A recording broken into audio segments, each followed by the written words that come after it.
This podcast is brought to you by lineupmedia.fm. Hey listeners, Eric Apple from American Animals, and today's podcast is brought to you by Amazon. It's really easy to support American Animals. Before you shop at Amazon, and we know you all do it, go to our website. That's the number 2, AmericanAnimals.com, and click on the Amazon banner on the homepage. It's that easy. Remember, that's 2AmericanAnimals.com, and click the Amazon banner before you shop. You know what they say about one bad apple? Well, we've got two. It's American Animals. All your favorite athletes, entertainers, and weirdos are coming to you like you've never heard them before. Join Erik, Bad Apple, and Ian, Uncle Creepy McCall. Get some. We are here, American Animals. Erik Apple, Ian McCall coming back at you here on a beautiful Wednesday in Hollywood. It's nice and warm out. It's been, thank God it's not 100 degrees anymore. I love summer. God, it's so nice living in paradise. And I love it when it's light out late. Yes, exactly. We just had summer solstice the other day, and man, I love it when it's like almost 9 o'clock and you can still see some light in the sky, and it's pretty cool. Plus, I don't know if you noticed, this made me sound like a nerd. Do you know that Mars, Venus, and Saturn are all lined up right now, and you can see them outside? I'll show you after the show. I didn't know that, but now I'm going to thank you for showing me, because then I'll go show London. So the other day, we were in Santa Monica, and down by the pier, there's different people trying to make some money, hustling out there, and this guy had a telescope, and he had a bucket, people giving him money, and there's people who were waiting in line, and I said, what the fuck, what's the guy got going on over there? He had a telescope, like a telescope you could go buy, and you could fully see Saturn. Like the rings, the whole deal, like perfect. And I'm like, I thought you had to go to like an observatory. An observatory to see that. Like I didn't know you just buy a telescope and look at Saturn all day. And then he just flipped it over and aimed it perfect and looked at Mars. And then Venus, I was like, bro, you're like an astronomer. Like I've never seen one lock in like a planet so quick. Someone chick's butt down the street. Yeah. So you can see all that stuff. So yeah, I like summer. Summer's, again, back to it being light when it's late, and usually I work, but when the sun goes down, so it kind of sucks. I go you gotta work late. I go in, and I'm like teaching kids or something, and I'm stuck in the gym all night, which could be worse places, I guess. But then I get out and it's dark. That kind of sucks. I'd like to see more light. You got to be a big boy. You got to work hard and a real job. Speaking of working hard, last week on the show we had Taylor Wayne. Yes, working hard. She's been working hard. That's like she said, if you're in 3 different Hall of Fames for being an adult actress, you've been working hard. Yes, that's a lot of it's a lot. A lot going on there. Yeah, I genuinely like her, so I don't want to say anything ill. No, she's great, and we have I have an interesting relationship with her. You do. You have a very interesting relationship with her. Have. No, I love her. Taylor was great. Great to have her on the show, and she's a great following. Thanks for everyone who checked out that show, who were fans of hers and came and listened to us, to American Animals. That is the handle on Twitter, Facebook, and Instagram. Make sure you follow us, as well as, you can follow Ian, Uncle Creepy over here. Yeah, follow myself. Uncle Creepy MMA, Erik Bad Apple. Is it just Erik Apple? What is it on there? I had to put the bad in because, believe it or not, this is weird. Somebody has Erik Apple, and it's like a girl. And she's posted one picture like when Instagram first came out, and it hasn't been touched since then, which is super annoying. So whatever. Just give me your name. Yeah, it's super irritating. Oh, fuck her. Fuck her. That's usually my consensus on everything. It works. When in doubt, fuck her. So speaking of working hard, you're getting ready for a fight coming up. You got a big UFC fight coming up, 125-pound, contender. Yes, and... Yes, if you could see my face right now, which you guys can't yet. Thank God. I got kicked in the nose. Okay, and this training partner is mimics the one I'm gonna fight, but he's just bigger. He's like a big 35er, and I'm used to a big 25er. A 35er is big to you. Tall. And and usually I can just slip out of the way of a head kick like that, but no, I caught all toes. Just fucking stung me right in the nose, and then my ear. You're lucky you can get toes in the eye. I know. I got a toenail in the eye before. Oh, I got a fingernail in the eye. That was fucking horrible. But and then this over here on the side of my face is from wrestling, and my ear is from someone else punching it. So I got on the forehead's wrestling too, I think. I don't know. I'm fucking old, and all these Did you headbutt somebody to get that thing in your forehead? Yes. Now you hit something hard if you haven't. Because your forehead shouldn't really bruise. I had Brock Larson Well, hammer fisted me hard enough in the middle of my forehead. more of a I had a scab. gigantic bruise. It's more of like a scab. Oh, There's a little slice up here. it's a little rug burn. You're used to those. I am. Someone just They're shoved usually on my your face. knees. I know, it's weird. On my back. So what else is going on? We're talking about the heat. It was 123 the other day in Palm Springs. I mean, That's fucking I horrible. hope Thomas Bradley's not boxing out there in that weather. God, I hope no one is doing anything in that weather. and then to think that I was in Vegas this weekend, and I was out there for the One Step Closer Charity Poker Foundation for the tournament. Now, tell us about that. What kind of charity is it? It is for cerebral palsy. Cerebral, blah, blah, blah. My mouth's not working tonight. And our friend started this charity. He has cerebral palsy, and a bunch of great people come out, celebrities. Montel Williams is the MC. You've got all these crazy poker players that are the actual guys with bracelets and stuff. And How's Montel? he's cool. I mean, he was super fucking cool to me. And he runs the show. He seems pretty cool, and he's a former military man, right? Yes. And it was just a good time, but everyone's like, oh, we got a table and we got a bottle and we got a cabana during the day at the pool. So was your arm twisted really hard? No, I said no. I would rather stay in my hotel room. Oh, because it was so hot. It was so fucking hot. I'd rather. My room is 67 degrees. They got misters. They got They got fans. They got a pool. I got a girl in my room. Why would I want anything else? I mean, I'd have plenty of girls in the cabana personally, but if you want the one in your room, all right. I'm just saying. Were we just talking about that? Who wants the girl that's already in their room? I know. I'm sure she'll get old real quick, and then like the rest of them. Oh boy. So it's hard being me. I don't know. Sometimes I don't want to go out in the heat and fucking have to do anything. I'd rather just sit in the bed. I mean, thank God you're like little. Imagine being big and fat in that heat. I know, exactly. I thank God every day I'm not fucking 6'4" and 260 of pure muscle and making heavyweight money. Fuck. I wonder if it's like that in boxing too. Like guys who suck, but they're heavyweight, so they get paid 3 times as much. Of course. Well, maybe it used to. Maybe not anymore so much. But I think with certain boxers that are coming out. We'll be able to find out later because we got a boxer on our today. Special guest. I know. I'm excited. He is special. Special's a good way to describe him. He's a special person. I'm excited. This is like a new friendship. If you got so excited to have a new friend, then I know I'll enjoy. Oh yeah. his So presence. I mean, I hung out with this guy for a little bit and immediately was like, oh yeah. He's one of us. He's in the gang. When can we jump him in? How long should I wait? Did we just become best friends? So what else is going on? What's going on in the life of the What McCall? else? Besides getting beat up. I'm still trying to expand my cryotherapy business for my recovery center. Not so much a rehab, but Yeah. a physical recovery center where we have chiropractics and float tanks and infrared saunas and hyperbaric chambers and cryo and massage. And where is it It's located? in Lake Forest. Okay. I haven't been invited, by the way. Well, you have. Come on, now you live closer. Yeah. Anytime. Okay. It's called Therapy Cryo Salon. Just trying to heal people. No big deal. Okay. Just trying to heal people's bodies, and basically, I have the opportunity to open a facility that has all the shit I like to do in it.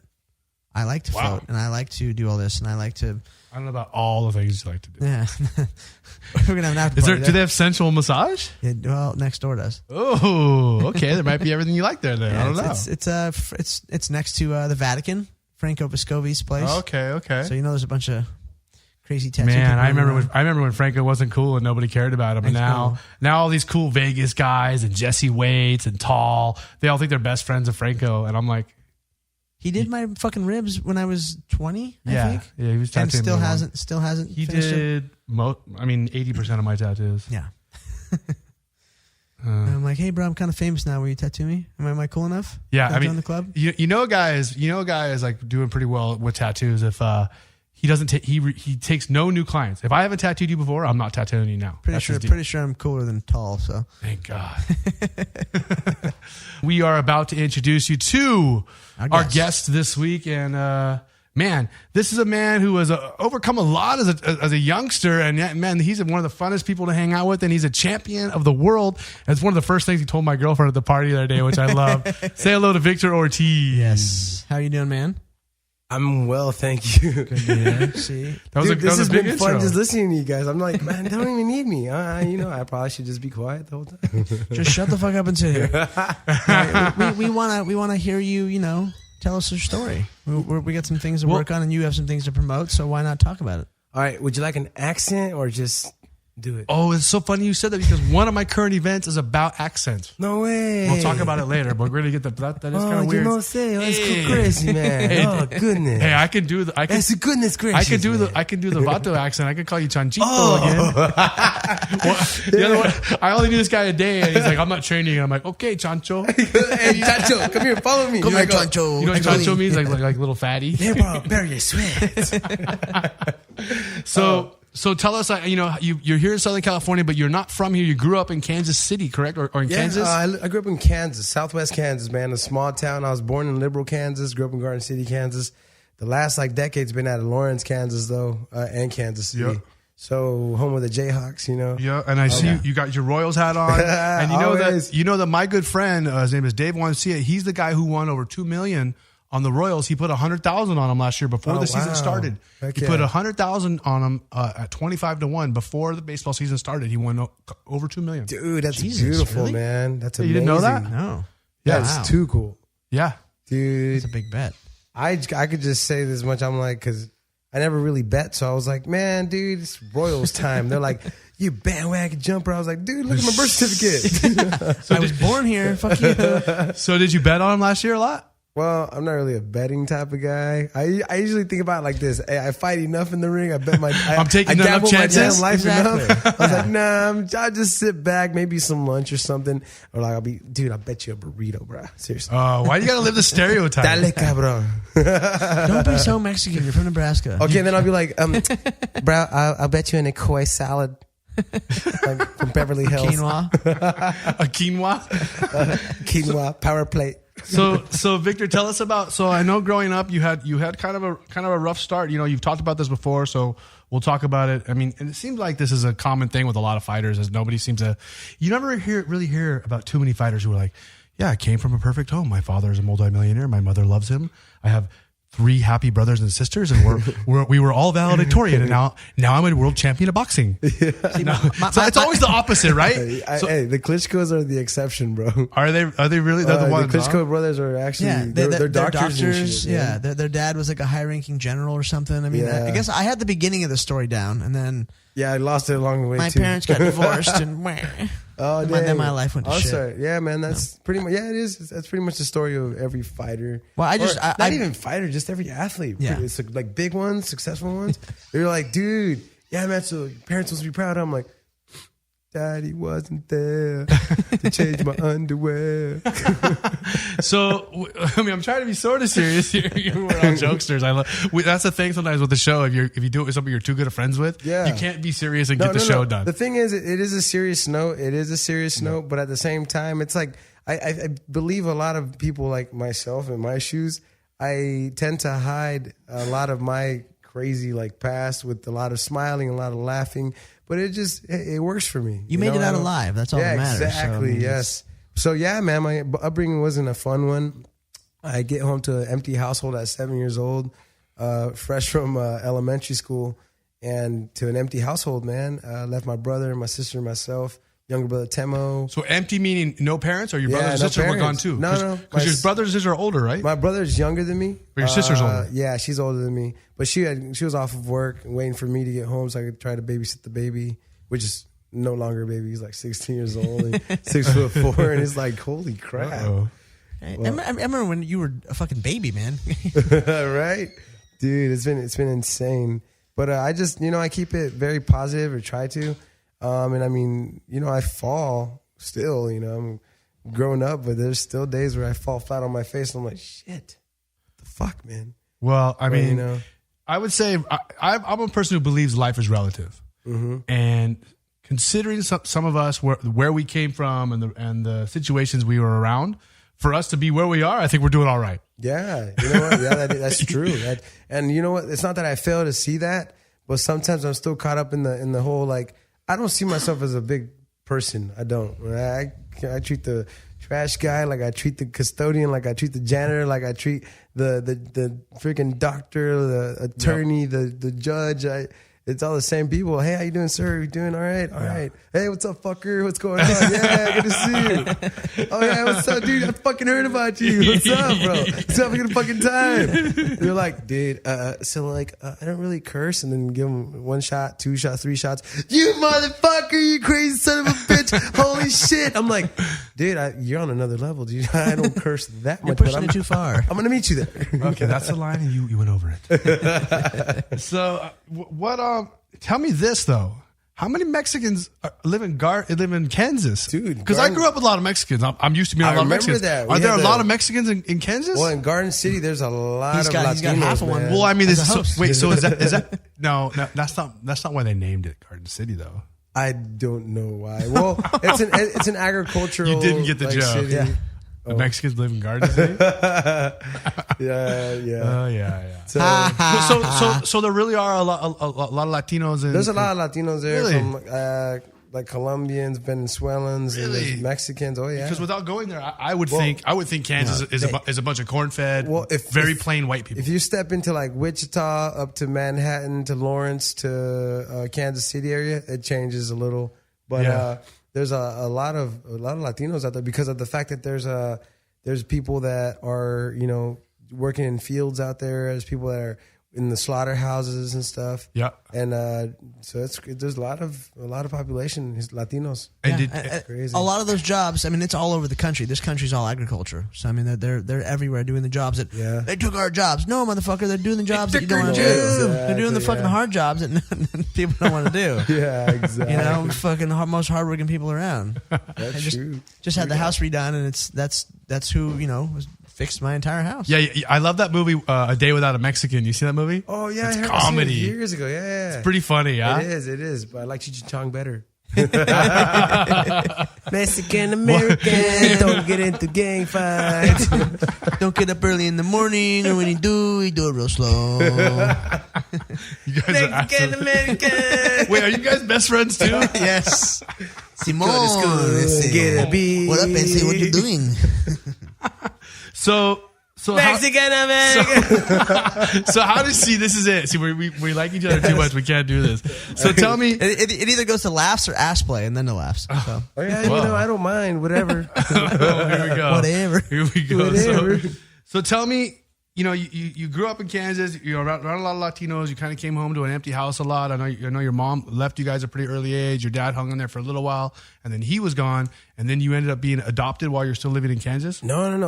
Or you were from seven in to foster 12, care. 7 to 12. The years of my dad stuck around. We were just roaming around. My brother, myself.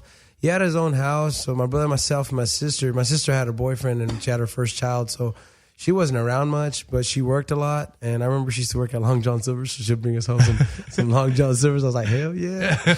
And then my brother and I we just kind of lived like from household to household, friends to friends. But was it normal to you? Like it wasn't a big deal? Yeah, it wasn't a big deal. I never saw nothing wrong about it. Yeah, at the time or like when you're young, that's just how it is. It was how it is. I mean, I didn't start really noticing it all till I actually met my best friend, which is Brandon Carmichael, and he comes from a pretty like wealthy family. He had his father, his mother, his sister, brother, grandma, grandpa, and I started like spending holidays as a kid with them. And being Caucasian, I'm the only brown one, and I was like their family. Like I was in their portraits and shit, and I'm like, dang. I guess which one is me? How come I'm the only one with the tan? Why do I have brown eyes? No, you guys have blue eyes. So then, yeah, it was crazy because then that same year I got in a big fight at school, and that's how it was discovered that I actually didn't have parents because I went to I got in this big fight and then this big. We're gonna call your parents, and they're like, "Well, yeah, my go parents for it. aren't there. Who are you gonna call?" I remember quote unquote like yesterday was well. Good luck you trying to find my parents. I mean, better luck for you guys than me. I mean, I've tried, but yeah. And then they're like, what are you talking about? I was like, I haven't seen them in about 4 years, maybe, something like that. They're like, and you still go to fucking school? And I had straight A's too, dude. Really? Uh-huh.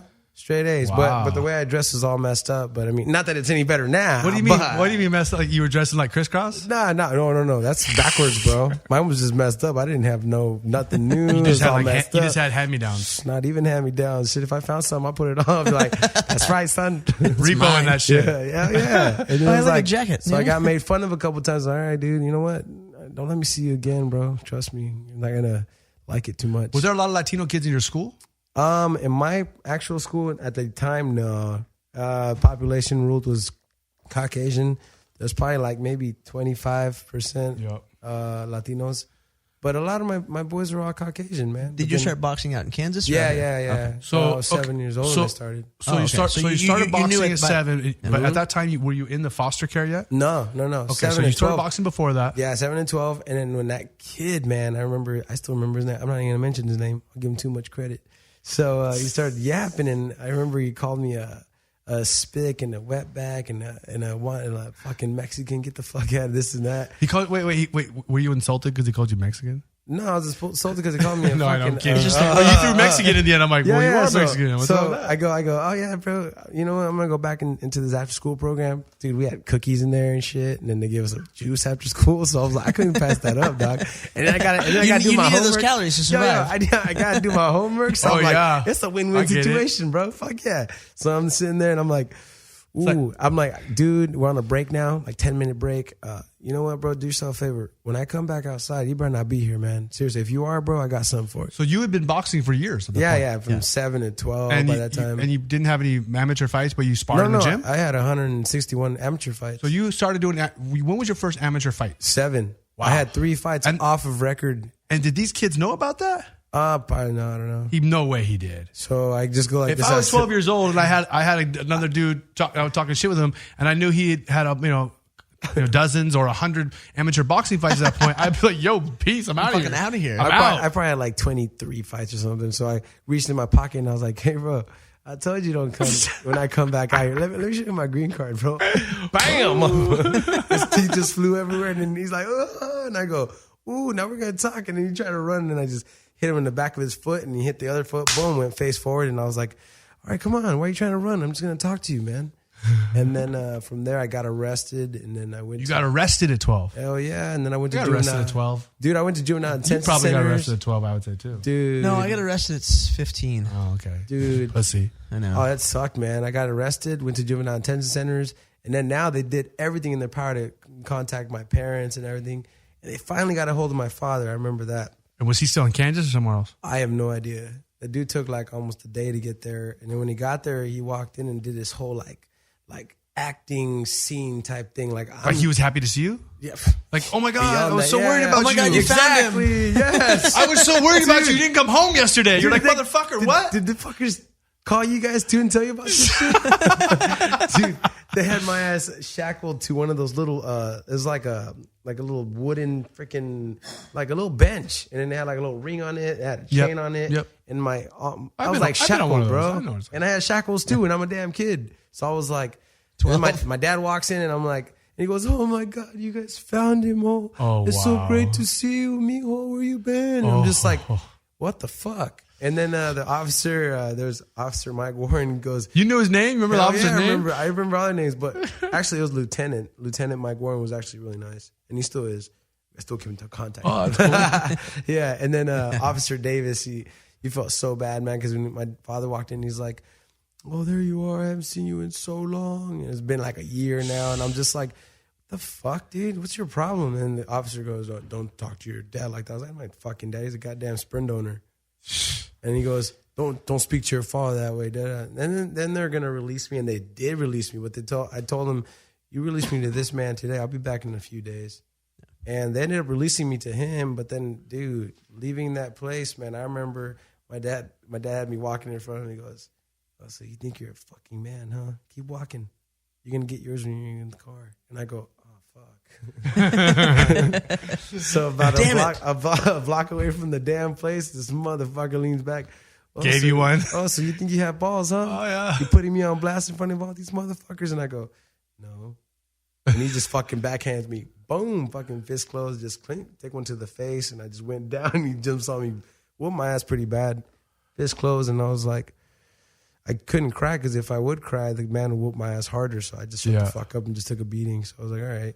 And then, I don't know, that same year it kicked around. I got in some more trouble. And then they finally gave me a choice to either go into juvenile detention centers and be in the system till I'm of age, or by this point in time, Sharon Ford became my mentor and my tutor for after school stuff. So she had me really focused in school, and I had straight A's. So she really liked me. And then next thing you know, she's like, I'm going to file for custody of you. I was like, no, you shouldn't do that. No, you're good. You're good. She's like, you wouldn't want an actual chance to try to live? I was like, I'm fine. I mean, shit, I've been roaming around since I was a kid. I'm good. Yeah, it's like we said. I mean, when you go through that and you're in that, to you, that's how it is. I thought that was. This is not what I'm supposed to be doing. Yeah, I was fine, and then It's not normality. Yeah, no, I know, it's crazy. And then she would even cry sometimes, like to me, and I'm like, what the fuck? You don't even know me, lady. Well, I mean, it could be worse things going on in your life. Victor, we're talking about his childhood growing up in Garden City, Garden City, Kansas. And talking about him bouncing around a little bit over there. You know, all fighters kind of, like we said, came from a different kind of childhood. So after that point, you got arrested, and then you had this woman who wanted to take you in or wanted to file for custody of you. Was that shortly after that you went to Denver with your older sister? No. She actually ended up asking me, hey, she used to call me Victor. Was it Junior she called me? I don't know. Oh, it was Junior and Victor, between the two. So she goes, Junior, you are now going to have to make a decision. It's either you're in juvenile detention centers till you're of age. From there, you can even go to jail. Or I can give you a Why would you go to jail? Why would you go to jail straight from there? I don't know. I remember I told her at the time, Mrs. Ford, I'm not delinquent. I mean, I just do things that I have to do sometimes. And when somebody's mouthy like that, I'm going to fuck them up. So he started it. I ended it. Simple as that. Yep. And then he pointed a finger and said he did nothing to me, but I viciously assaulted him. So I got in trouble. And then she's like, I know that, sweetheart. Just make sure you make that decision, because if you do and you let me take you in, I will file for custody. And I said, let me think about it. So it took me like 2-3 days, maybe a week.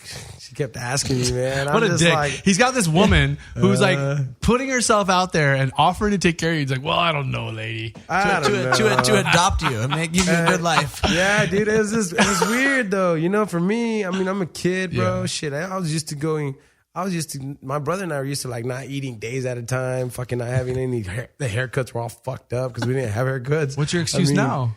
Well, I didn't have no excuse at the time. Oh, now I don't have no excuses. My haircut's just fucked up. You can afford a haircut, I bet. Yeah, Jerry, what the fuck, man? Yeah, I know. I brought my salon guy with me. Everybody's favorite non-gay hairstylist in Los Angeles, Jerry. Jeremiah. Sorry. They call you Jeremiah now. I'm sorry. They call him Jeremiah. It sounds better. Hi, Jeremiah Samuels. So how you doing, lad? Or no, that's English. Okay, so this lady took care of you for a little while. Then you ended up going to Denver, and is that when you started fighting more over there with Ron Lyle? Denver didn't come around for a little later. The lady took me in when I turned 13. I was freshly turned 13. The reason I held off was because I had just gotten a tattoo, my first tattoo on my back, which said Ortiz. And she says, if you tat yourself, I will never allow that in my house. And I was like, well, Mrs. Ford, I'm so happy I did it before you said that. Because too late now. Are you serious right now, Victor Ortiz? And I was like, yes, ma'am.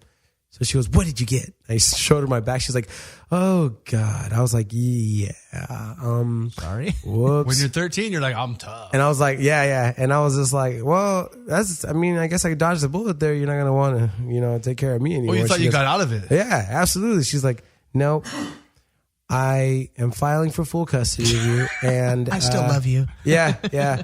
And then she brought me into the whole house, and there was Mr. Ford, just John Ford, amazing man, and then she had a son, JJ Ford, and then Kelly Ford, and Leslie Ford, and so Katie. A bunch of kids I had there. Yeah, and then she had the previous foster kids that she actually fostered. I didn't know that at the time, and.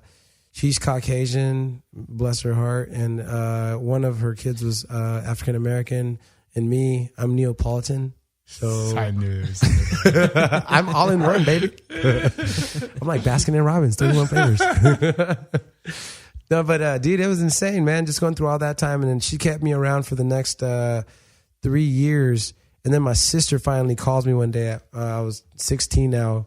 She goes, "Hey, Junior, just so you know, I'm leaving Kansas, and I'll see you maybe someday," and this and that. And I called my sister back, and I'm like, "You piece of shit." She says, "What are you talking about?" I was like, "What am I talking about? You said you're always going to take care of myself and my brother Timo and watch over us. The fuck's wrong with you? You're just going to leave to Denver?" She's like, "Well, I don't know what else to do." I'm like, "That's what your fucking problem. You always run from everything." So she had a job or something there? Yeah, she had her husband or baby's daddy at the time now, and everything else going. They moved to Denver, and I was like, "Man, dude, fuck you." And she's like, "Oh, I promise I'll get you out of foster homes one day." I was like, "No, you won't. You're fucking all talk." Bye. No. Were you pretty content where you were with Mrs. Ford? I was. Everything was cool? I was. No, she was amazing. Beyond, it was like this. It was beyond. It was too nice. Yeah. Now, what was it? Was it like how Mike Tyson says, "Oh, well, I had my, my family when I had my white family when I went to Cuz's house, and then when I went back home, it was different." Yeah, dude, I did have my white family, which they still are, man, and they love me, I love them. I mean, they share me all over the Facebook for on holidays and stuff, and my kids, I'm so happy for my kids and my son and my 2 sons, and I'm just like, wow, it's amazing, it's amazing. And I do the same, matter of fact, when I was 13, I told my mom and my dad, "You know what? One day I'm gonna fight for the world championship, and I promise you, I'm gonna put you guys ringside." Said and done, bro. Yeah, Shit, like years passed by, and I go, "Hey, Mom, I remember when I was a kid and I told you I was gonna be world champion?" That's awesome. She's like, "Yeah, sweetheart, what's going on?" "Well, pack your bags, Mom. You're going to see me become world champ." And sure enough, I had them ringside. Boom, all inclusive, paid for, everything. Boom, nothing to worry about no more. And they're just like, "Oh my!" And then I became world champion. There's a picture of the 2 of us. They're each wearing a belt, and I have mine on, and I'm like crying and shit. It's so funny because he's like making fun of it, but he's like, he loves them, and he's all serious, and he's crying with them. He's so happy. I love when he makes fun of his own situation himself. Dude, it was hilarious, bro. But So at what point in your boxing career did you really start to be like, this is what I'm going to do? Like, was there a day, or was there a day? I pressured my sister, and I said, "You talk too damn much, this and that." She's like, "I promise you, I'm going to come get you back from Kansas." And I was like, "You ain't going to do nothing. You just talk too damn much." And sure enough, dude, she filed for full custody of me. So she then, under Mrs. Ford's, Sharon's knowledge, she filed for custody of me, gets 100% custody of me because she's my sister. Yeah. So then I moved to Denver. But I missed... What, 17? 16. 16. Like 16 and a half. Okay. So the first week I arrived in Denver, Colorado, that first week I became a state champ. Like 2 weeks later, I wiped out the regionals. 3 weeks later, 4 weeks later. Regionals is several states. Yeah, it's like 4 or 5 or something like that. Then like 4 weeks later, I become national champ with the Outstanding Boxer Award gold medal. Of the year. Yeah, of the year. And then I went to the Worlds, and then that's when people from Oxnard at the time were in over there. And that's when you met Robert Garcia and his family. That's when I met him. And from there, he gave me the... And you were 17? Yeah, 16. Gonna be 17. So you were only in Denver for a short time? Yeah, probably like 6 months, maybe less. For vacation? Spent the whole time. Well, not really. I was going. Nah, I was going to school out there. I went to George Washington High School, and then my boxing coach became. You guys recall Ron Lyle? Back in the day, yeah, he fought Muhammad Ali in his prime and stuff. So he really progressed you. Yeah, well, he stuck with me every day. Yeah. Yeah, so I would show up every day with his baby in a bassinet and his binky, and I'd just bring like these used up old boxing gloves. But I had USA gear on. You would bring a baby? He was my sister's kid, which is now he's 6 foot. He's a 16-year-old, man. Yeah, he doesn't fit in a bassinet no more. Yeah, it sucks. So now he can put you in a baby. Thank God you have to carry him. Yeah, dude, and he's just. From there, I don't know, just kept running with the dream, bro. And then I got that opportunity from Robert Garcia to come out to California. And I remember I get back to Denver, Colorado with my sister, and I said, "So sis, I went to the courthouse today. I picked this up. So you got to sign right here, right here, right here, right here, here." So I literally took all the paperwork from giving custody to some random stranger in California for me. And I said, just sign these pieces of paper right He's retarded. I love this guy. It's like, hey, like Forrest Gump, bro. I'm almost there. And your sister is supposed to be taking care of you. Yeah, no. This is the same sister who 6 months before you're like, I hate you. You talk too much. Yeah, you're yeah. leaving me. And then 6 months later, you're like, sign this. I'm out of here. No. But she goes, she started crying, right? She started crying. And for the first time, she looks at me and says, what the hell do you mean you're going? You're going away. You're not leaving anywhere. Where you going, hermano? I know, right? She goes, I have full custody of you. You're not fucking leaving. Who the fuck do you think you are? I was like, sis, look at the situation. I don't have anything in this fucking world besides you, a little baby, and the brother-in-law in there, and my brother. That's it. What the fuck? I leave here. I give you my paychecks for the week. Because I was working landscaping and I was working for this moving company called The Mover's Choice. So we'd move people from place to place, apartment to apartment, apartment to house, whatever the situation was. And then she starts crying and she goes, no, I told you I was always going to look out for you. I was like, I don't need that anymore, sis. I mean, you have your family here. I'm good. You covered me for a few months and now I'm good. Absolutely. So then she started crying and I said, here's the thing. How about this? Give me 2 years, and I will see you in 2 years. I promise you. Just sign the fucking papers. I got a flight to California. Please just sign them, and I promise you, in 2 fucking years, you'll see me. Dude, said and done again. You moved right to California? Yeah. I'm on an airplane. I'm fucking 16. I'm like, oh, what the fuck am I doing, man? I'm on an airplane right now. My first time being in an airplane. Damn. I have. That's a Grand Canyon, homie. Hell yeah, dude. I had one pair of jeans and 3 t-shirts, bro. And I'm like, fuck yeah. I felt like one of those little motherfuckers, the cartoon characters, the little stick with the little fucking thing. And little walking. Yeah, with my little handkerchief and shit. Yeah, I was like, what the fuck am I doing, dude? This guy, I don't even know this guy. What the fuck? What happens if he screws me over? But was this like, man, like I'm really getting a shot, or was it not that important yet? No, it was important. It was all important. Were you like, motherfucker, like Robert Garcia is gonna help me? I said I'm gonna make the Olympic team. I have to make the Olympic team, but this isn't the best. You know what actually influenced me? Because I didn't know Robert Garcia. I didn't know of Robert Garcia. I knew of one place, La Colonia Boxing Club. Yeah. I didn't know about Oxnard. I didn't know there was a place called Bull's Balls. Break it down. Yeah. Oxnard. Yep. I got it. So anyways, I didn't even hear about this place or anything like that. And then all of a sudden, I'm like, they're like, Oxnard. What's Oxnard? They're like, it's Oxnard. I'm like, I don't know what that is. La Colonia? They're like, yeah, La Colonia. I'm like, nice. That's a great gym. That's where Fernando Vargas came from. That's all I knew about. Because, I was a kid and using my binders and stuff, and favorite fighter of all time of that era. Yeah.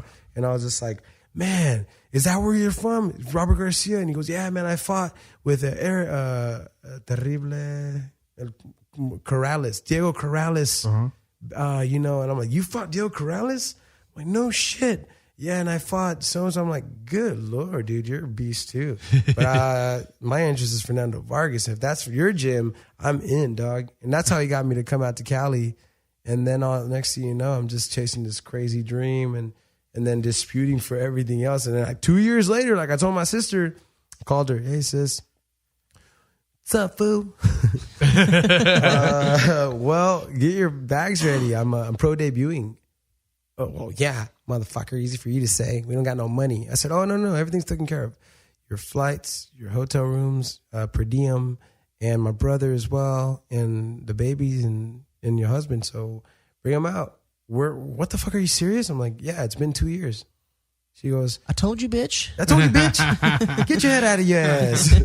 So did she come out permanently, or she went back? No. She came out for the fight, and then throughout the year, she came and supported some of my fights. But my sister's a firecracker, though, man. That's nice. She's a handful, man. She'll fuck somebody up. While I was fighting Floyd, she was fighting in the stands. I'm like, damn, son.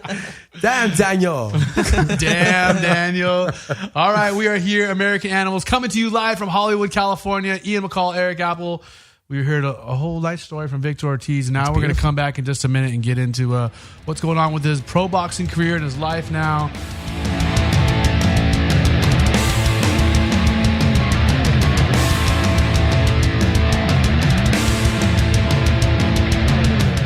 This is Erik Apple from American Animals, and if you're a real MMA fan, you know all about the UG, that's the underground, and mixedmartialarts.com. I'm on there every day, and so should you be. I'll tell you what, they do a podcast on Lineup Media FM every week, and it's hands down one of the best MMA podcasts out there. They get huge guests, and they do an incredible job getting access to every part of the sport. Check out the show on iTunes, Stitcher, Google Play, and ugpodcast.com. Audible is offering a free audiobook download with a free 30-day trial to give you the opportunity to check out their service. And you get it right through our website. I'll tell you one example and a great thing I would recommend. I'm a Star Wars fan, and the best thing to do is listen to audiobooks, the Star Wars audiobooks. They're great, and they have awesome sound effects as well. So download your free audiobook today. Go to audibletrial.com/animals. Again, that's audibletrial.com/animals for your free audiobook, or check out our website, www.2americananimals, and that's the number 2americananimals.com.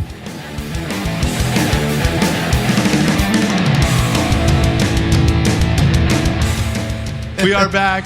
American Animals. We are some animals over here, and two of us are Americans. The other one's Mexican, American. Where's he at? I'm Hey, like Pedro! I'm like the middle. Come on here. Bring us the tacos. Because, he's from Mexico, and not really, but... He's not from Mexico. He's born in Kansas. And I'm from half and half, and then, you're white. I'm pretty vato. You're from the north. I was actually, I had the opposite story of you. I was a white kid raised by a Mexican family. Oh, yeah, I see For real. you. Miklo. That's right. So when I grew up, I can remember I had a single mom, and my mom worked in a restaurant and bar every night, like 5 nights a week. Mm-hmm. So when I go home from school, I'd see her for like 10 minutes, and she'd go drop me off at the babysitter's house. The babysitter's house was this Mexican lady who had a son and a daughter who were both older than me by a couple of years.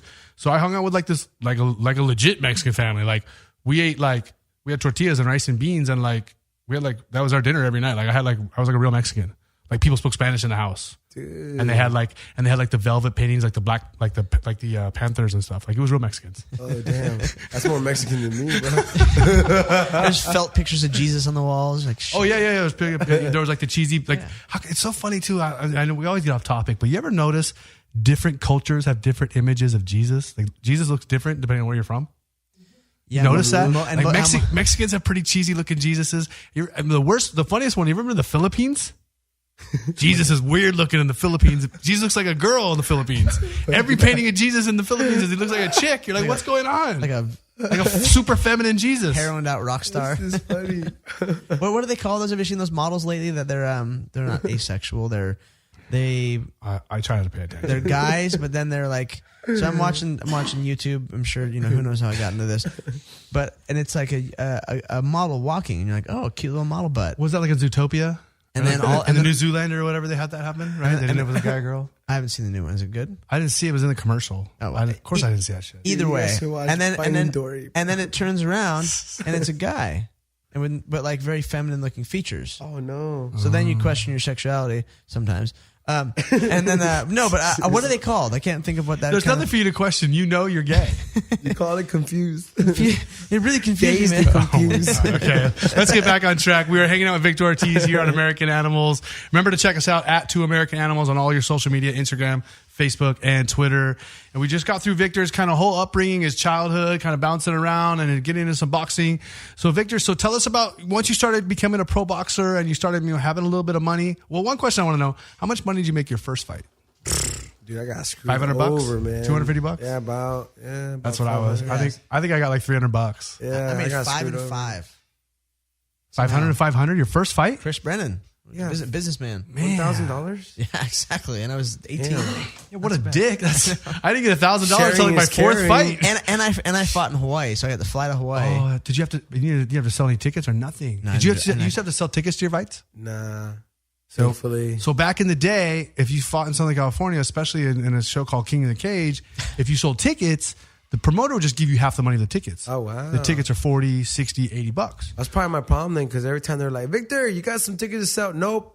Yeah, so if you sold tickets, there were some guys who were making like $10,000 a fight. Guys who were not that good. Dang, they suck. They just brought a lot of people. Yeah, they would sell 300 tickets, 400 tickets, and make $10,000. Dang, dude. They had a hustle out there, Hell and then what's the guy Eddie Alvarez, who's fighting for the title soon? If UFC lightweight, he's fighting Rafael dos Anjos. I heard in Philadelphia, how's this? His brother's full-time job was slinging his tickets. Wow. And he would sling like 20, 30 grand of tickets every time his brother fought. And that's how they made their money. They were hustling. So he was just like, yo, you go train all day. I'll stand on the corner and hustle your tickets with the homies. Wow. And that's what they did. And they made legit money back then. Dang, that's awesome. Yeah, that's one of those stories. You're like, okay, good job. Fuck, you did it. Yeah. Like, it was so much different back then. I mean, I guess just with life in general, but now with sports evolving, with the internet, with all this different shit, there's it's kind of, I don't know, kind of weak. Yeah, it's not like selling tickets anymore. But so I want to talk about, like, as you first, boxing professionally, you were out here at the La Colonia, and things are going well, and you won your first 9-10 fights before you ever lost. Mm-hmm. You won quite a few fights before you got your first loss. Actually, the first defeat wasn't really a defeat; it was a disqualification, bro. I knocked this guy out. The referee claimed that he called a timeout. Yep. But we were in exchange. The dude was hitting me, catching me, but I went as he's catching me with a hook up here. I went down here like uppercut. Yep. So I caught him right in the mouth, put him down, and then knocked out. But the guy played it off, dude. You go back, you see the replays. They're like, dude, I even told him, dude, get the fuck up, bro. What are you doing? Stop fucking around. Don't ruin You're this. You're going to get me disqualified. He saw a way out, yeah. They're like, you hitting after the bell. I'm like, I know speaking English, man. That didn't work. That's bullshit. They're like, DQ. I'm like, what the fuck does that mean? You don't win. He don't win. What? This is bullshit. And the next thing you know, I have instead of going on like as a DQ or anything on my record, it went down as a loss. Oh, sir. Oh, that's fucking cheap. And the homeboy gets up like with his, like raising his hands after I beat his ass. Like, yeah, that's right. So you won your first 7 fights. You had a DK there at the Performing Arts Center in Oxnard, and then you won another. You won another run. You won another 8 fights in a row. Mm-hmm. Now, I have a question for you. When you got DQ'd, was it almost like a relief though, because you didn't win a fight and kind of like some pressure was off your shoulders, or were you more mad? No, it was pressure off my shoulders for sure, because from that point on, like everybody stopped believing in me because of what had happened. They stopped believing because of DQ? Oh, hell That's yeah. weak. And it got even worse. They stopped believing in me, the whole camp, Garcia camp and stuff. And then a little more time goes by, and then I lose my first, I get a draw. And the draw was because the homeboy hit me I put him down 2 times on the verge of knocking him out. And then he threw an elbow. It cut you? Yeah, it completely sliced me open, but it was too open. It was like you could see my skull. So it's cool. I got to touch my skull. So the way boxing works is if you get a cut and it's considered an accident, they just go to the judge's scorecard. But it was the second round. Oh. Yeah, so I went down. And you had put him down twice in the first. Yeah. Oh, so they just called it was just over. The fight's over. Yeah, they didn't even go to a decision. They didn't even look at the judge's scorecard. That was a draw. Okay. And then after that, I went on a nice little. Yeah, you fought some pretty big names. You beat some pretty big names, guys like Claudia. Yeah, that was a complete surprise, man. I was working at Red Bull and construction, and I was going to college. Vic, we need you to come and fill a gap out here in Texas. Yeah, Houston. I was like, all right, cool. Well, wait, I believe it was 135. And you normally are 46? No, at the time I hadn't hit puberty yet, maybe. I was a little guy, little chest, like my arms are smaller and stuff. I mean, not that they've gotten any bigger, because obviously Apple is just huge. He's so buff. He's so buff. Oh, Jesus. It's like a moose. So then from there, I ended up fighting this guy. That's where I came out to that song. Take Paradise me down City? to the because it was crazy, because I arrived to the fight and they never told me who he was. You didn't even know. Wait, you fought? You didn't know who you were fighting? No. I got there with a week's notice, man. Wait, Claudia's like a big name. Hell yeah, he was. And I'm like this. No. Check this out. I get to the scale. They still don't have his name down or anything. And I'm like, I heard that I'm fighting some dude named Claudia or something. I don't know. They're like, nah, just don't worry about it. Don't worry about it. And now I weighed in. I make weight. I go to eat. You know how the eating goes, man. You guys know how that goes. Yeah. I would go eat. I grub down. Hell yeah. Now I'm like, so what is this guy's style like? Doesn't matter. You got 10 rounds to figure him out. And I'm just like, all right, cool. Thanks. Cool. Sounds good. But mind you, I took some time off from work, bro. I had 2 jobs, and I'm like, you know what? It doesn't matter. Tomorrow morning I have to wake up at 5. First flight out of here. I'm out. I got to go to work. I got to go clock in and shit. So they go, all right. And now this is me, bro. I'm in the fucking ring, dude. I'm like, all right, boom. fighting out of the red corner, I'm just like, fighting out of the red corner, this and that, the reigning, defending, and I go, what the fuck? So you literally fight someone with belts and shit, and you're going, yeah. oh fuck. I'm like, you're fucking joking with me. I look down, I go, you serious? And they're like, doesn't matter. Yeah, it's good. And I go, the challenger, they announced me first, and then him, and then the challenger, and I'm just like, oh, okay. I see what's going on. Fuck this. You guys are trying to get me defeated. You're a jobber, huh? Filling in. Due to my DQ and due to my draw. Man, fuck you. All right. Sounds good. I go to the center of the ring. Hey, man, good luck. Boom. So I come back, and then I'm like, damn, this is really happening. All right, fuck it. We're here. Can I go home? All right. So ding, ding, ding, ding. Boom, boom, boom. I beat his ass, man.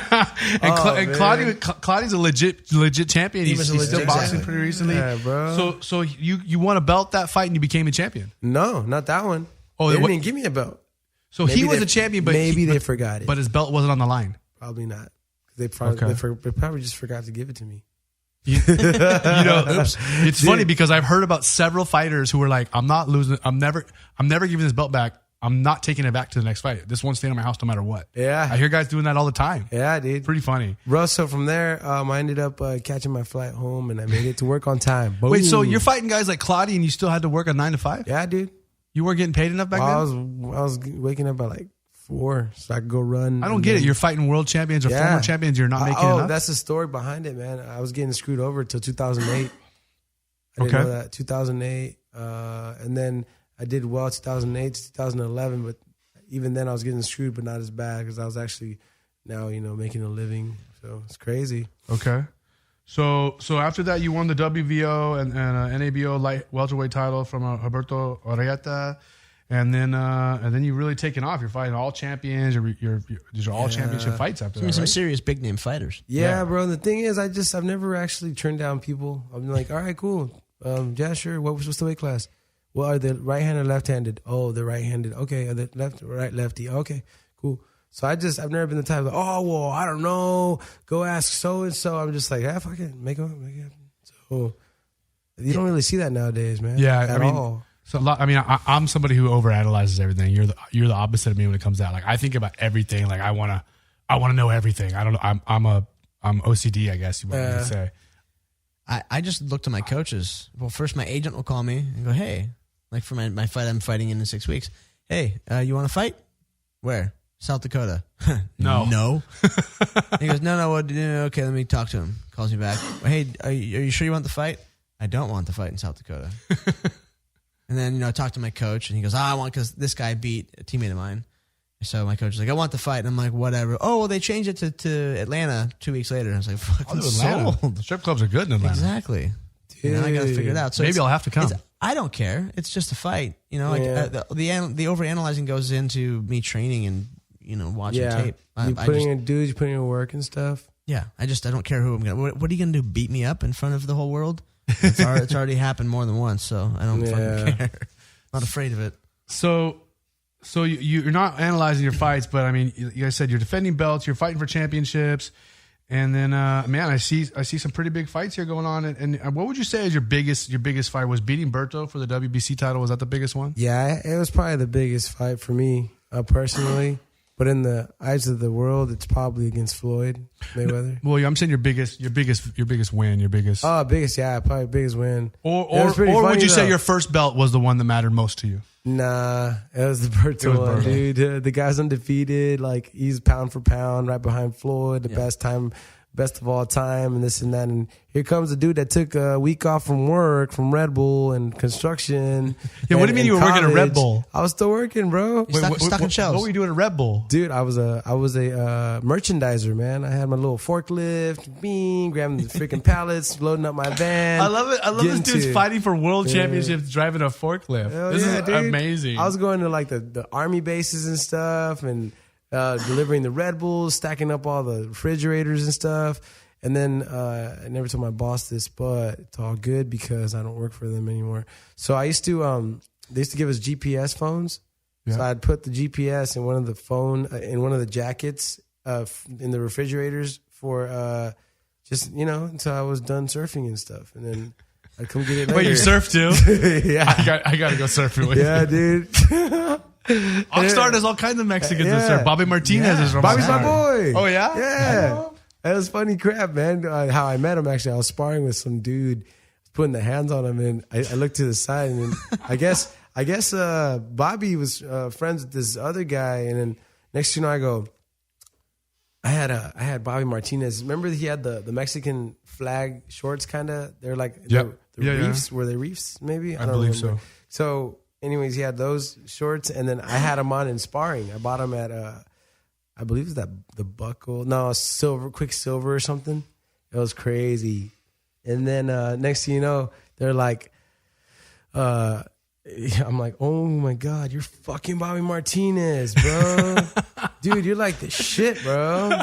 And I'm all geared up, a mouthpiece on, and fucking big gloves on. Talking and spitting What's the same up, time? dude? How you doing? You're fucking badass. And he goes, fucking Victor Ortiz, man. I was like, you fucking know me? Holy shit. Oh, I'm like, what's up, bro? Hey, let's go get lunch after this. He's like, all right, for sure. I'm like, you surfing around here? He's like, yeah, I'm going to be surfing shortly. You want to come? I was like, fuck yeah. So you surf quite a bit now? Oh, dude. Well, I've been surfing for some years, man. It's 2004. I actually got a free board like this. This dude, he was being mean. And then he came over to the house with my younger brother. He stole my Vans, bro. And I had just gotten those, man. I was broke as a joke. And I'm like, yeah, I'm going to go out tonight. I'm going to match these Vans with this shirt. Fuck yeah. I look in the damn, my closet. And I'm like, Timo, where the fuck are my Vans? And he's like, what are you talking about, fool? I'm like, dude, I know you don't wear my size. And he's like, oh, shit. I brought some friends over this weekend, dog. You were gone. I was like, who the fuck were your friends? This guy's winning world championships. He's worried about people taking his Vans. Fuck yeah, bro. I was broke as a joke, man. Man. Well, it was all managers and I want to kill whoever was trainers. I want to kill whoever was taking all your money. Yeah, because I know there was supposed to be some. Oh, dude, there was supposed to be, but there obviously wasn't. So, man, I mean, fighters boxing. are the most taken advantage athletes in the world, aren't dude, they? So this is my exciting part, though, man. This motherfucker, I figure out who took my Vans, and it's my brother's boy. So I go, hey, motherfucker, you're going to come to the house, you get my motherfucking Vans, and you're going to give me $100. And he's like, I don't have your Vans. I was like, I fucking saw you wearing my motherfucking Vans, dude. And he's like, those are mine. I was like, no, they're not, motherfucker. So then I was like, look, you know what? How about this one? It's cool. You go ahead and enjoy those motherfuckers. But here's the thing. When I see your ass, you're going to be sorry. He's like, oh, well, dude, son, I think it's just a misunderstanding. I'm like, no, it's not. Well, I kind of try to borrow. That's not understanding. Anyways, I'll see you around. I see him at the beach, bro. And guess what he's got on? He has a wetsuit on and a fucking surfboard. So you are taking your surfboard. 6'8" shortboard, and we were the same size pretty much on everything. And I go, hey, bro, you come here. repoed his suit in his bar? Yeah, I go, come here, bro. I fucking love him. I go, hey, come here, bro. He goes, what's up, dude? I go, take off your fucking. Give me your clothes. Hey, take off your fucking wetsuit right now, dog. What the fuck you talking about, dude? You take it off, I'm gonna drop you, and then I'm gonna take it off for you. You make your fucking choice. And he goes, dude, all right, bro. Takes off his fucking shit, gives me his sweatsuit, and gives me his fucking snow. That's a come up. That's what we call a come up. Yes. Well, I was just gonna repo it, but he never gave me my fucking money or my bands. So I said, you know what? It's a good trade. Cool. It's a good trade. So I actually ended up just learning how to surf on his boards, and I was like, sweet. And then that was in 2004, and then from there I met freaking Bobby, and Bobby gave me, new gear. Like we'd swap. I'd give him gloves, and he'd give me boards, and would he come in the gym and train? An actual wetsuit that were mine. Would he come in the gym and train with you? Yeah. Oh, that's good. Oh yeah, he still does. So tell us what's going on in your world now. So I know you're working on a show where I guess in this show you were a boxer, you're the champion. Or No, not me. No, that's a different one. In the TV show, is that a now, movie that you're doing also? No, I did. I did Expendables 3. I did. I know that Southpaw. Yeah, and then Southpaw exactly. And I did one with John Goodman, Jason Momoa, Bruce Willis. Yeah, I know these things. It was like Into the Fist or something like that. No, that's Ian's life story. Okay, so yeah. No, so that's into the fisting. Okay, Into the Fisting. I'm just kidding. So you're working on those projects, and what about fighting? No, fighting is. I'm still doing it. I just I don't have any fights coming around. I think I might in maybe 2 months or 3. I'm not too sure yet. but there's no names just yet. There are. Wink, wink. I'll tell you after we're off the radio. Okay. But anyways, other than that, bro, I'm doing the Ray Donovan show right now. Yep. Tell us about it. One of the it's best shows awesome. ever made by far. Yeah, dude. I know, it's crazy. It's like you're part of one of the best shows ever made. That's weird. He is literally like no fighter I've ever hung out with in my life. I'm just like, whoa, dude. So yeah, that's what life's come to. You've gone into acting, and very few people pull it off. Yeah. Or when people do it, but it's not easy. It's not easy. No. I go to classes and stuff. Yeah, it's tough stuff, man. And you're there all day. I mean, I don't know. Like 5 hours. And the thing is, you start at like 7 p.m. You don't get out till like 11, 12, or even 1 sometimes. I'm just like, holy So did you see the movie? I did a film called Warrior with Joel Edgerton and Tom Hardy. Yeah, and I seen it. I starred in that. I'm Mad Dog, the guy with the so Mohawk. birdie. The guy with the Mohawk. Yeah, I'm the bad guy. So in the movie, I just was an asshole and beat people up. So literally, I didn't have to do any acting. I just was me. I could tell. I'm kind of mad they just let me just be called Eric Apple. Like they had to give me a name. I was like, can I just be Eric Apple? Like I am a dick and I love to beat people up. Like this is easy. People want to beat me up as me, not as some other person. So. Yeah. So people don't understand. Like, oh, you do movies. That's so cool. That's awesome. You're like, no, bro. It's not that easy. Like, fuck. You get there 7 a.m. You're there till midnight. You hang out on a set all fucking day. Break your neck. Sitting there. Yeah. I broke my neck filming that movie. I remember I got more fucked up making that movie than I did in any training session or any fight. The shit kicked out of me every day. The stuntmen, I learned to respect the stuntmen a lot more after that. Oh, hell shit. yeah, dude. Those dudes are bad. Mm-hmm. Those dudes are getting beat up. And the stuntmen, most people don't know, unless you are a feature huge actor, the stuntmen are making more money than all the other actors. Unless you're the star. The stuntmen are making the real money. Dang. Are we boring you? No. Not at all. They do make a lot of money because they risk their lives constantly. So yeah, for sure. All right, well That's true. that is well deserved. So here on American Animals, we aren't just some pretty faces and some exciting careers. We have all kinds of things to talk about, and this is where we usually cover some current events. I like to find some funny current events to talk about and bring them up and see what everyone thinks about it. So I want to tell you guys today, I read about a lady in Texas. And this is to your thing with the accent. A woman woke up today from jaw surgery with a British accent, a woman who grew up in Texas. And this is actually something that has been known to happen in the world. It's called FAS, Foreign Accent Syndrome. Are you serious? And I guess it's a legitimate thing. People used to think people were faking it. And psychologists, they did studies. They said, no, this is legit. She's not trying to do this. And it's happened less than 100 times in the last century. But foreign accent syndrome. She had surgery, woke up, and now she's British. Does she know all the slang words? Wait, is it like straight up Cockney, or is it like proper British? Well, we talked about all the British accents last week. This is fucking crazy. Wait, does it go away? She's working on it, but she tries to make it go away. She can't make it go away. She's supposedly trying. I want to wake up with like some. Man, it'd be fucked if I woke up with like Chinese accent. I'd be like, "Ching ching, what's hello." Oh, you guys are out of control. Hello. No, I'm just saying. I mean, look at me. I'm brown, dude. Goddamn Everybody make Mongolians. fun of me, throw shit at me for fucking sound like that. I'd be fucked up, man. The best thing is, you ever seen like Asian people from the South? No way. You meet like somebody from the South who has a full Southern accent, like but, Mexico. But they're Chinese as could be, but they're from like Georgia. Oh yeah, like how y'all doing? But they're like Chinese as could be. Yeah, absolutely. Now that to me Well, is whenever they to me is speak hard their to language, accept. it's like King of the Hill. You're just like, wait, what? Well, I've seen it because I'm from Kansas, bro. So there's that happens out there. But people from they have like an accent. Yeah. Chinese people have an accent. I mean, Hey there, Victor. Kansas and then all people, of a sudden, they're like they start speaking like in their language, and they're like, "Holy oh yeah." crap. So you see Asian people say, "Hey there, what's going on, Victor?" He goes, "Hey boy." But I'm wondering if when they speak like their language, if they actually speak in country slang. Oh boy! I mean, you're getting That's a good question. Now, Victor all of a sudden went from like bro, brah, funny guy to like now he's so deep. You're so multifaceted. so deep. I'm deeper than the deep blue sea. You're so multifaceted. I don't know how to handle this guy. It's confusing.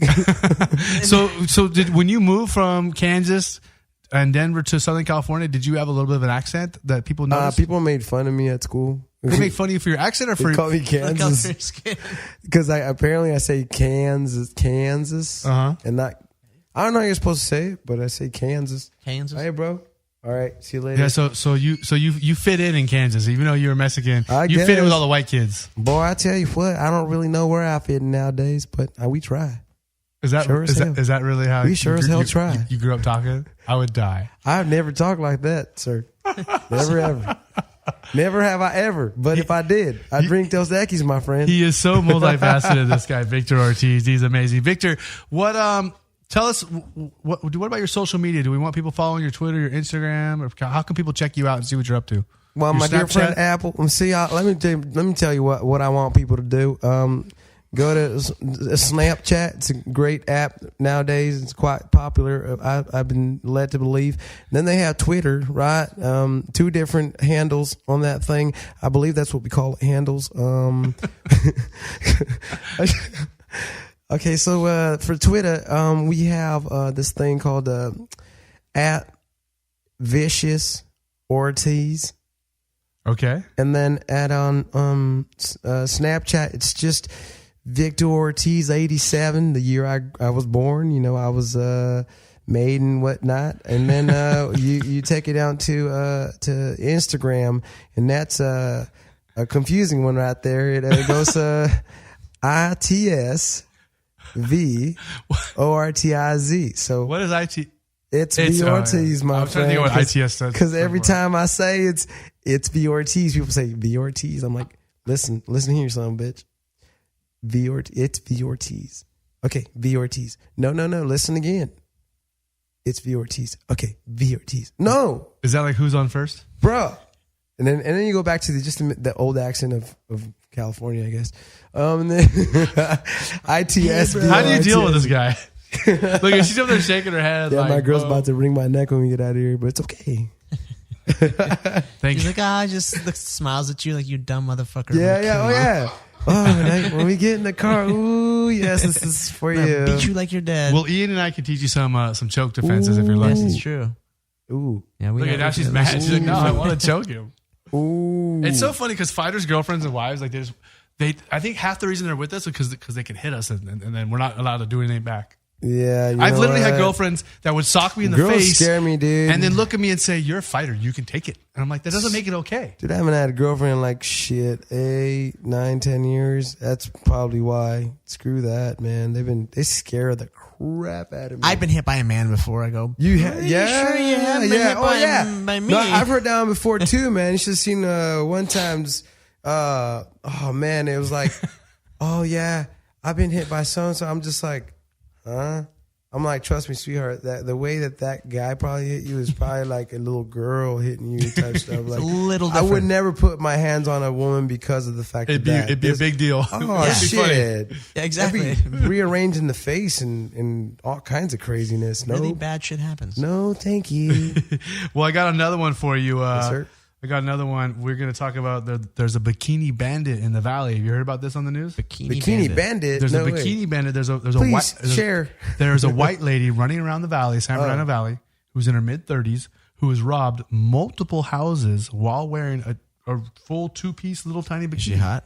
I mean, for a middle-aged white lady, yeah. Like she have fake tits, like blonde hair. What does she? Yeah. What does she Yeah, look she's like a pretty good-looking lady. So I think that's her thing. Triple A, Like D. How many CCs? double A or we don't, How many- we I don't don't even know. talk about that. How many I don't know. CCs? About 500. I mean, I'm minimum 500. I'm just saying. I don't talk to you if you have to say 500. Okay.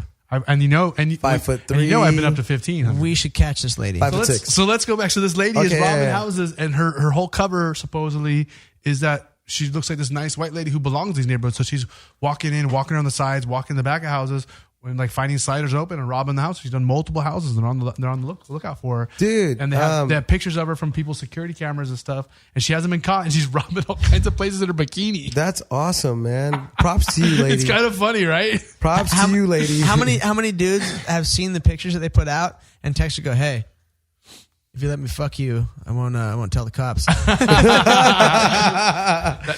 Two times. That just gave it away how much of a scumbag Ian Well, is. actually, because no. the first thing he thought of is like, how can I bang this lady? You know what? How You can know I what? use this to my advantage?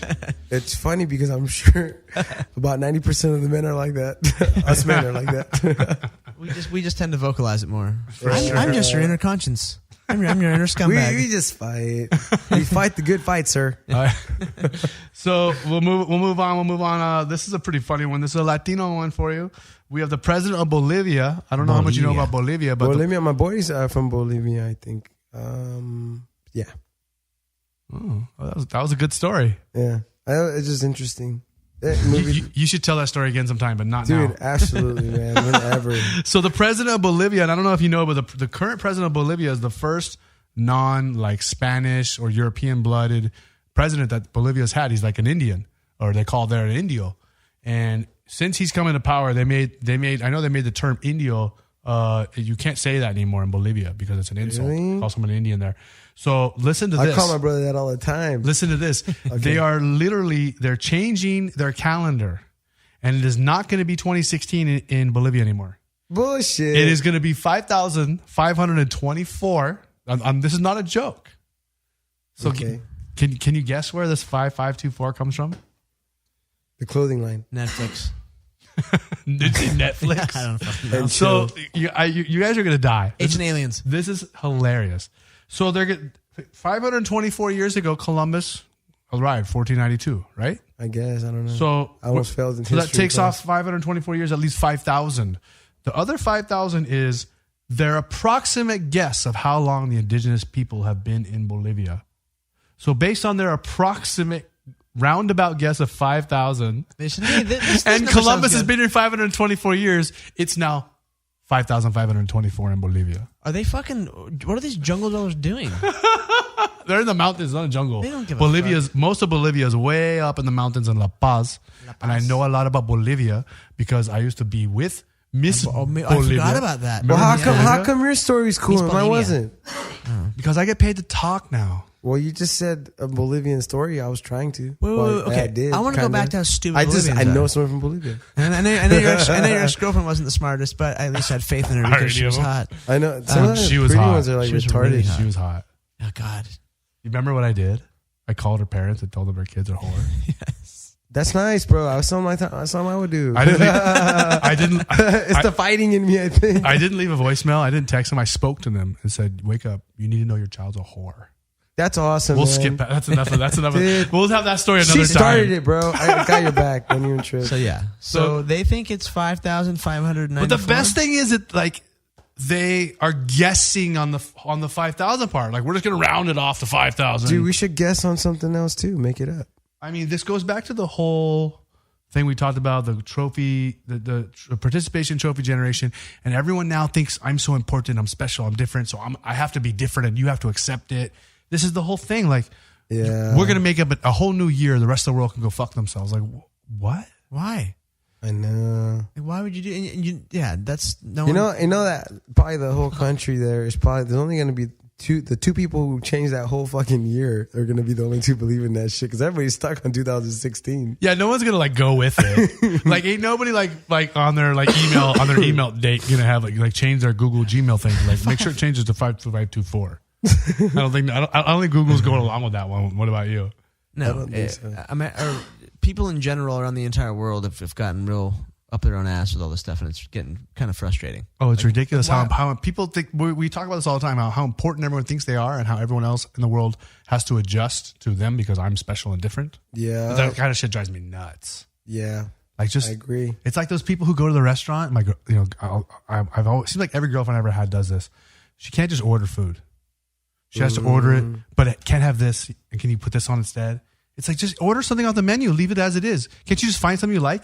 Why do you have to change everything you find? Just order. Or how about these ones? Hey, so you want to go grab some food? Absolutely, baby. Yeah, let's go. What do you want to eat? I don't know. want- What do you want to eat? I don't know. All right, cool. Let's go to IHOP. I No. don't like IHOP. Yeah, Excuse me? I hate that. All right, well, let's go to Denny's. I don't like Denny's. Well, what the fuck do you ask me for then? Let's go grab some sushi. We did sushi like 3 days ago. Let's go get some tacos. I'm not really Mexican. Tacos? You don't like tacos? Well, it's a tacos. Well, You're the only Mexican carbs. beside me. Too Well, many you got carbs. you like tacos, but you're with the burrito. Too many. The burritos. And did you see the video? Chicharron. Have you seen that video today? It's been all over the internet and smoking Facebook. dog shit, of some big tattooed white guy who I guess I found out he trains at Power MMA in Arizona. He's a fighter, and he's going off and he's fighting. He's arguing with these anti-Trump supporters, and he's yelling at them. And he tells the guy to go make him a burrito, and it's funny because it's all over on the internet now, and everybody's losing their minds, going, look how racist all the Trump followers are. He told the guy to make a burrito. And it's like their ammo now. And I'm just like, oh my God. Like, so you're telling me he's arguing with the same people who are flipping over cop cars. I guarantee you that guy don't even know who Donald Trump is right now.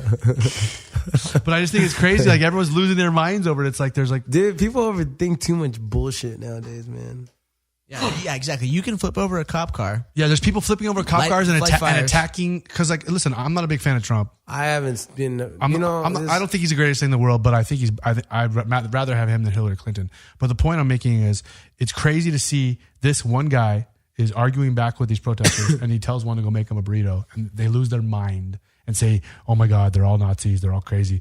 But it's like, you're the same protesters who were attacking the people at Trump rallies, flipping over cop cars, attacking police, but he's the bad guy. Yeah. I mean, I know he said stupid. I mean, yeah, you just made yourself sound like an idiot, but all these other people who are like making a big deal and like all these people, they're bringing Mexican flags or whatever flags they're from and like attacking people, like you guys are making yourselves look stupid. Like you come to a thing and be violent and I'll attack be honest people. with you, I'm in my own bubble right now about all this craziness. You know what? You're not, like, you know what? It's ridiculous. Stay away from it because don't listen. It's just going to make just poison, it's just going to make you dumber. I'm like, bye.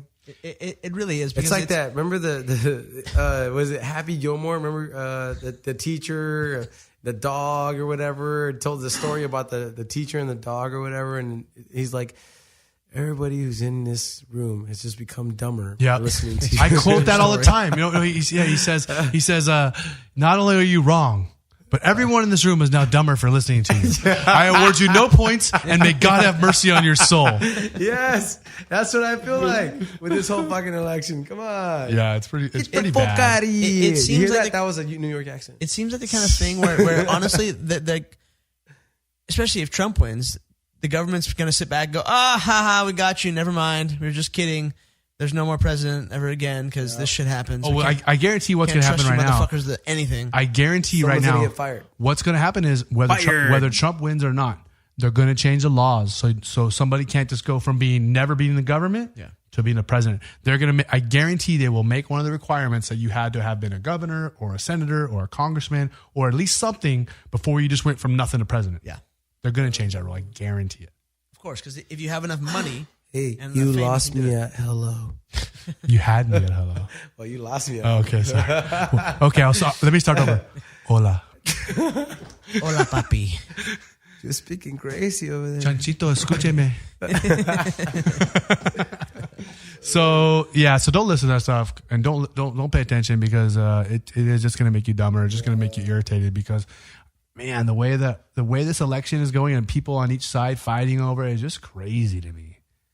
Nuts. It drives me nuts. It really does. It's sometimes. I mean, do you almost like try to avoid the news these days? Sometimes, like you just get irritated. Oh, I will look at Vice News. That's about all I listen to or watch. I used to love Vice, but it's so liberal now. It's like they might as well be sucking Obama's dick. I know. And they're so on Obama's nuts. It's so embarrassing. It's like, come on. You're supposed to be in the news. You're supposed to be in the middle. You're supposed to be just report what's going on. Don't have an opinion because if you have an opinion, you're not the news anymore. Yeah, I see exactly. And I've started. We have an opinion. I started watching it when it was less, it wasn't like that. And yes, it has gotten watered down and more liberal and more fucking annoying.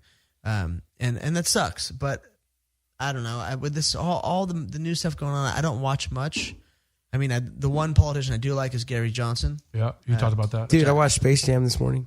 That's where I'd rather be, a Space Jam. Yep. when things were simpler. It's way simpler. When I worked at Red Bull and I hid my GPS phone, dude, so nobody knew what I was doing. Those were the days. More money, more problems now, huh? Hell yeah. Freaking Puff Daddy nailed it. So that's my current events. And the thing you brought up about the accent thing, I think was funny because we had that woman waking up with a surgery, which is, I mean, it's hard to believe that it's hard to believe in some of the weird things that go on out there in people's brains, but you never know. So is she still trying to get rid of the accent? Yes, this just happened recently. Wait, so oh goodness, so she like literally stuck in English mode? Yeah. Oh goodness, she's completely stuck as an English person. Maybe she needs to watch TV and then you go to guide, right? And then you can change the languages. And maybe she can. But she's still speaking English. It's just a different kind of English. Oh yeah. Hello there, doctor. I just woke Hello, up. love. It's a good thing you're hot because I wouldn't know that. It's a good thing you have your good looks. We are back here at American Animals, and man, we had a great time with Victor Ortiz. That's our boy right there. We just got a new, very, very good friend. In our our 30s. A little clique here. Yeah. A little clique. And I'm stoked he lives here in Hollywood with people to hang out with up here. Yeah. I don't have many friends up here right now. I could tell that his girl wasn't too excited about hanging out with us either. That's how it should be. She's like, Just ladies, remember, if your boyfriend says he's become friends with myself and Erik, it's a problem. And you probably shouldn't let him hang out with us. Be honest. Or you can stop being a pussy and come with him. I love him. So this is the part of the show where we get into the best, worst advice ever. And that's, I think it's one of my favorite segments. It's got to be. Because it's just me and you giving people advice. Which is the dumbest thing I could ever imagine. So that's why it's called the best, worst advice, because it's probably some pretty bad advice. But we're going to do the best job that we can. And this week we have Cynthia wrote in, and she talks about her relationship. She has a boyfriend that she's been with for 2 years. They live together. He works 60 hours a week, and they hardly ever see each other. And she said there's no romance really involved anymore. And she wants out of the relationship, but she feels guilty and doesn't know what to do. Well, for one, how much money does he make? She didn't say that. How much do you love him? Well, if he's working 60 hours a week, he must be making something. He's working hard. Well, either he's making nothing or he's a fucking putz. So, I guess you need to analyze. And how hot is Cynthia? That's a question.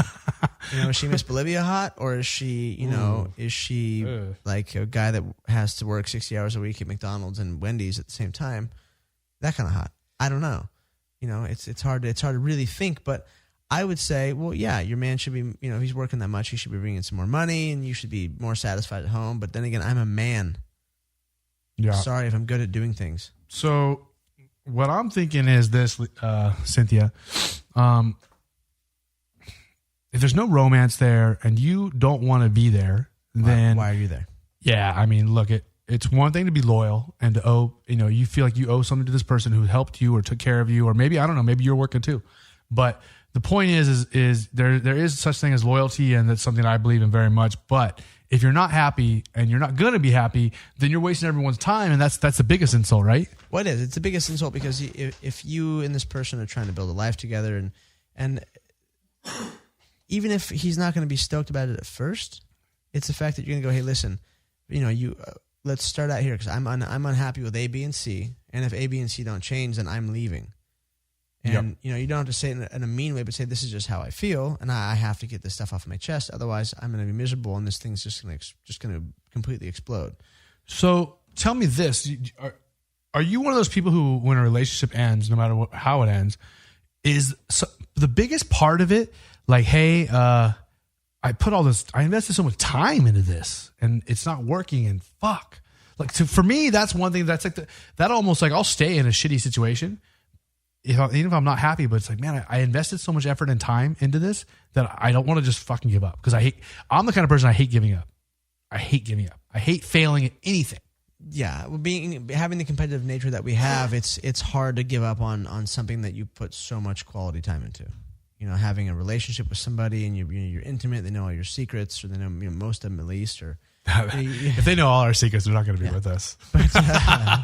But I digress. They are, such a big part of your life, and then they're gone. And maybe I've just grown up a little bit, because that's exactly what I did. My last one was just say, hey, I don't love you anymore. Goodbye. You actually did it. I actually did it. That's the hardest thing. So that's been my biggest problem.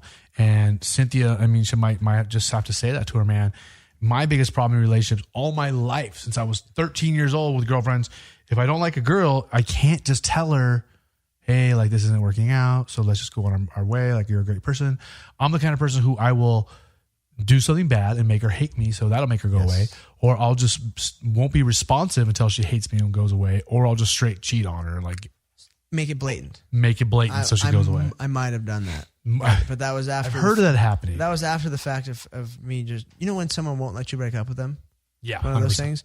And I was like, listen, I've tried to break up with like 4 times, and then finally one day I woke up. Actually,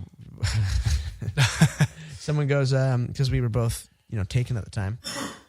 Just, I bet I'll be single before you. And I woke up in the morning and I was single. I don't know if she's still single. That was a long time ago. I win. I'm guessing you're listening. I win. Perfect. So Cynthia, you should go through it, and you should do the right thing, which is, just be honest. And if you're not happy in a relationship and there's no romance there, then why take up any more of this man's time? Because he's going to be more mad. He's going to be more mad if he's like working his ass off, thinking that things are cool and you guys are going to move forward in life and your relationship is progressing, and then he finds out, well, oh wait, what do you mean? You've been over this for 6 months? You've been over this for a year? Yeah, and you haven't told me? You wasted even more of my fucking time.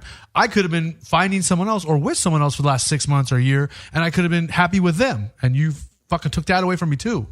Yeah, and as a man and as the object of his affection, give him something to work towards. That's why I say, even if you're not happy, you can give it a few more months, a month, whatever it is, and say, listen, this is how, A, B, C, line it up. Say, if these don't get done, I'm leaving. But please, try and win. Maybe not say it in so many words, but win me back. Yeah. If he's putting 60 hours in a week at work, he's got a work ethic. Yeah, that's true. That's true. That's definitely, could be worse. Could be with a fucking deadbeat. You could be with a drug addict. You could be with someone who has absolutely no responsibilities and doesn't know how to take care of anybody or themselves. Very true. Yeah, we've had a great show today. We got through some current events. We talked all about Victor Ortiz. We caught up to date with him. We heard some good music. And man, Victor, our new best friend, he's a great guest. He had all kinds of good stuff going on. And man, he's a world champion. And Ian, during the break, and we were just talking.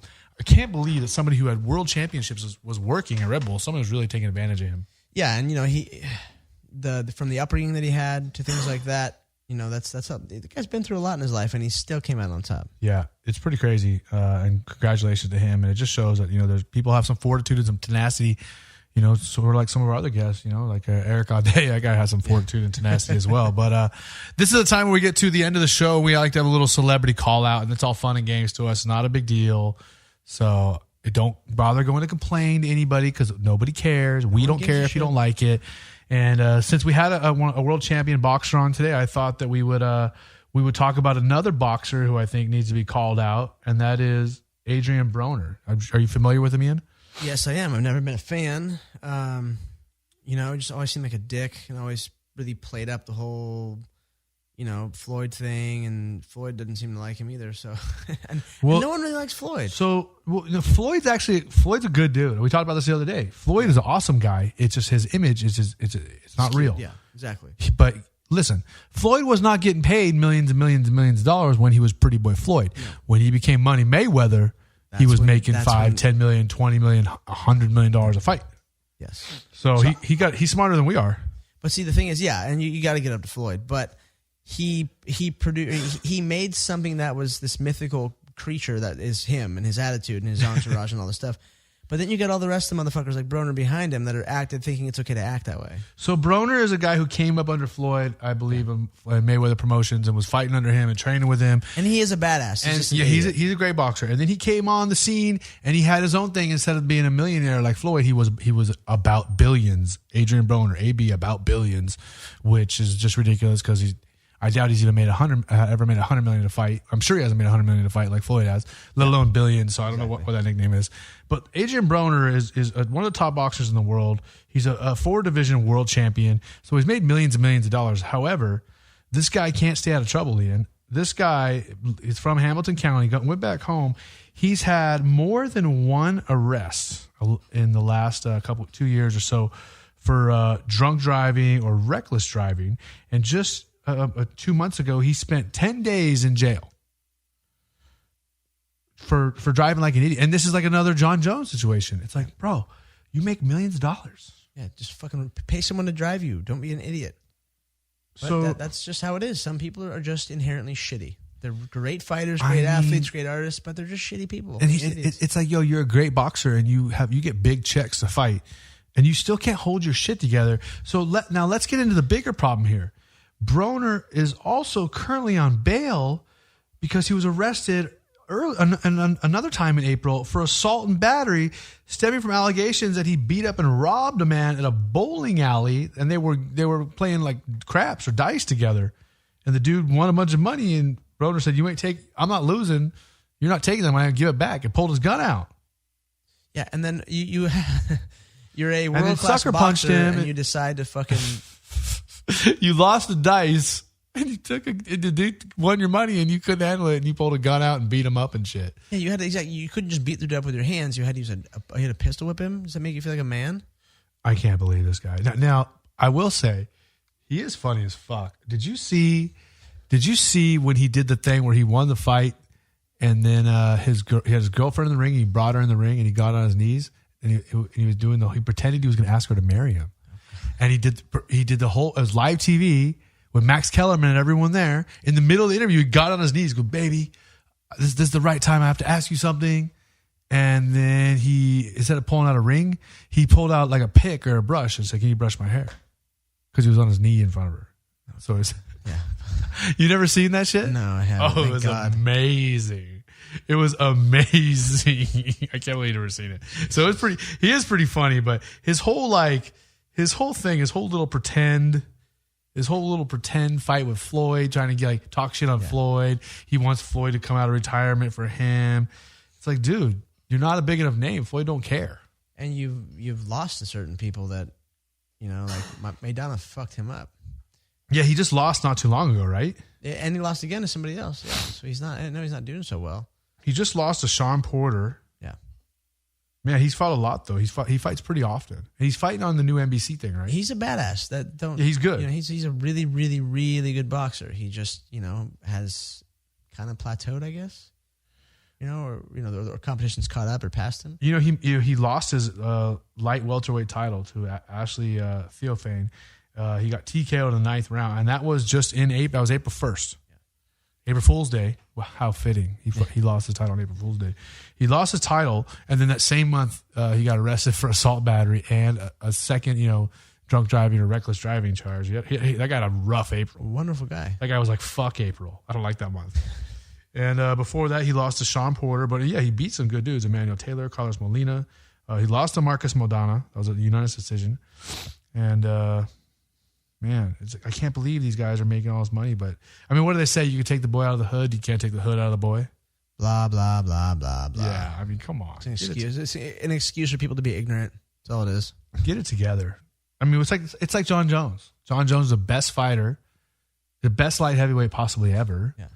And the dude is getting drunk. He's getting multiple drunk drivings. He gets in, hit and runs and leaves his car. Oh, I broke your arm, lady. See you later. Oh, you're pregnant? Oh, I'm out of here. I'm going to jump this fucking wall. Peace. Oh, wait, I forgot my money and my drugs. I got to go pick him up. He ran back, got his weed and his cash. I love this guy. Yeah. So listen up. If you become a world famous, multimillionaire having athlete, that's first rule. Let's just don't drive. Yeah, just pay someone to do this Uber. Just get an Uber. It's not rocket science. Did you notice in the new UFC 200 commercial, they had John Jones being driven in the commercial? It was in the back of a car, like an Escalade, being driven around. I noticed that. I got a good laugh out of that. I was like, even in the commercial, he's not allowed to drive. They don't trust you with the car either way. Well, after that whole incident with the cop where he got pulled over, and remember he talked all that shit to the cop, and the cop had the body cam on, and he said cursed at him and talked all this shit. So first of all, bro, you have a suspended sentence for a hit and run accident. You have 2 DUIs in your history. And then you get pulled over for supposedly, peeling out and driving like a maniac and changing lanes illegally in front of a cop. The cop pulls you over.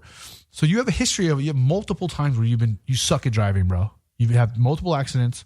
You've had 2 or 3 accidents that we know of and DUIs, and you tested positive for drugs. Then you get pulled over. A pregnant lady. Yeah. Then you get pulled over. You have a suspended sentence. You get pulled over. You tell a cop, fuck you. You're a piece of shit. You're a pig. Like blah, blah, blah. So you know what happened? The judge saw that shit and fucking put a warrant out for his arrest. I didn't know that. Yeah, if you have a suspended sentence, they can do whatever the fuck they want. Literally can. They will do whatever they want. Oh, he had a suspended sentence for the incident before. The cop said, pulling that shit. He went to court. Cop said, you were now not allowed to drive ever. Under no circumstances can you get behind the wheel of a car. I don't care what it is. No emergency, no nothing. You were never driving for a couple of years. And if I see you in my court again, it is not going to be a fucking joke. So that's our call out. We had Adrian Broner and we threw a little John Jones in there. Yep. Adrian, get your shit together because I think you're a great boxer and I think you're really funny. I mean, the whole thing with pretending to propose to his girlfriend on live television was it was golden. So that's it for American Animals. We got some good guests for you next week. We have possibly some race car drivers and possibly a Hall of Fame UFC fighter stopping by us. And man, I'm trying not to be a fighting show, but they just gravitate towards They're us. just our friends. Yeah, But they're I the guess so. funnest, most fucked up fighters in the business, so don't worry. Yeah, we don't have goofy ones. So that's it for American Animals. Ian McCall, I am Erik Apple. We will see you soon from the studios here in Hollywood on Kuwait.